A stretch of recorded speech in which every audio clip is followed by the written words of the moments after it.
5 years back ఒక anime movie ఇండియాలో release అవుతుందంటే దానికి ఎలాంటి హైప్ ఉండేది కాదు. కానీ ఇప్పుడు మాత్రం ఒక యానిమే మూవీ ఇండియా అంతా హల్చల్ చేస్తుంది. అసలు ఈ మూవీకి ఎందుకంత హైప్? అండ్ ఈ మూవీ ప్లాట్ ఏంటి? అసలు ఈ యానిమేషన్‌కి మైకేల్ జాక్సన్‌కి ఉన్న సంబంధం ఏంటి?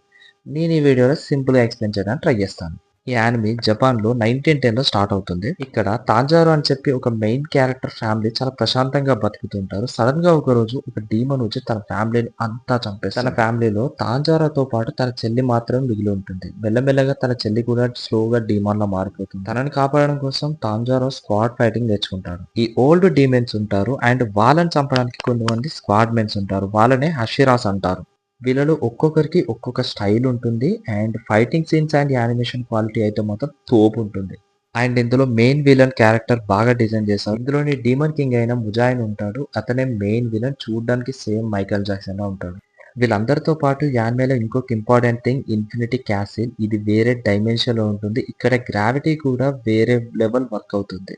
ఈ క్యాసిల్ ని ఎప్పుడెప్పుడు స్క్రీన్ మీద చూస్తామని చాలా వెయిట్ చేస్తూ ఉంటాం. సీజన్ 4 ఎండింగ్ లో మెయిన్ విలన్ వచ్చి మెయిన్ క్యారెక్టర్స్ అందరినీ తీసుకొచ్చి క్యాసిల్ లో పడేస్తాడు. ఇప్పుడు రిలీజ్ అవుతున్న మూవీ కూడా కంప్లీట్ ఈ క్యాసిల్ లో ఉండబోతుంది. అందుకే జనాలు పిచ్చి పిచ్చిగా వెయిట్ చేస్తున్నారు. ఈ క్యాసిల్ లోకి వచ్చిన ప్రతి హషిరా కూడా విలన్ ఏం చేస్తాడు అని భయపడుతూనే ఉంటారు. కానీ ఒక్కడి ఫేస్ లో మాత్రం అస్సలు భయం ఉండదు. ఆ క్యారెక్టర్ ని 4 సీజన్స్ లో నవ్వుతూ చాలా ఫన్నీగా చూపించారు. అతనే జెనిట్స్.